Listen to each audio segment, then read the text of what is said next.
নমস্কার। অক্ষয় তৃতীয়ার দিন তিনটি জায়গায় তিনটি প্রদীপ আমি জ্বালতে বলবো, সেটাকে জ্বালিয়ে আপনি দুর্দান্ত ফলাফল পাবেন, অক্ষয় ফলাফল পাবেন। তাতে তিনটি দেখুন মাটির প্রদীপ হবে, মাটির প্রদীপ, তার সাথে সর্ষের তেল, সবকটাই সর্ষের তেলে হবে। প্রথম প্রদীপটা কোথায় রাখবেন আপনি, সেটা জ্বালিয়ে আপনি রাখবেন রান্নাঘরে উত্তর পূর্ব দিকে রাখলে আপনার পিতৃদোষ সমাপ্ত হবে, পিতৃরা প্রসন্ন হয়। দ্বিতীয়টা হচ্ছে মুখ্য দ্বারের ডান দিকে বলতে ঢোকার সময় ডান দিকে, বাড়ি থেকে যখন ঢুকছেন তার ডান দিকে, ফ্ল্যাট হলেও ডান দিকে।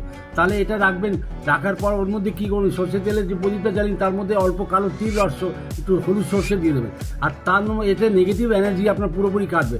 থার্ড হচ্ছে আপনি মা লক্ষ্মীর সামনে একটা প্রদীপ জ্বালান, তাতে কী দেবেন, 5টি লবঙ্গ দিয়ে দেবেন তেলের মধ্যে, আর তার মধ্যে আপনার একটা বলবো যে আপনার অসীম কৃপা প্রাপ্তি হবে লক্ষ্মী দেবী, আর অথাও সম্পত্তি আপনি প্রাপ্তি হবেই। আর তার সাথে একটা উপায় বলবো, যে নারায়ণজির মাথায় কী করবেন, তুলসী মঞ্জরি আর তুলসী পাতা একসাথে নিয়ে ওনার মাথার উপরে দিয়ে দিন, দেখুন আপনি অক্ষয় ফলাফল প্রাপ্তি হবে।